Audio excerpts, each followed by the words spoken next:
Welcome to Max Plus. Today's instrument is the weighted vaginal speculum. A weighted vaginal speculum is a self-retaining instrument used to retract the posterior vaginal wall during gynecological procedures. It is called weighted because the heavy cylindrical end allows gravity to hold the speculum in place, without the need for an assistant. Parts of the instrument. This instrument has a broad curved blade, a long shank, and a cylindrical weighted handle. Common uses. It is commonly used in vaginal examinations, hysterectomy procedures, vaginal surgeries, episiotomy repair. Identification tips.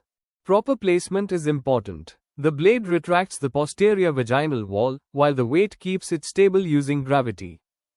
If this video helped you, like, share, and subscribe to Max Plus for more surgical instrument learning.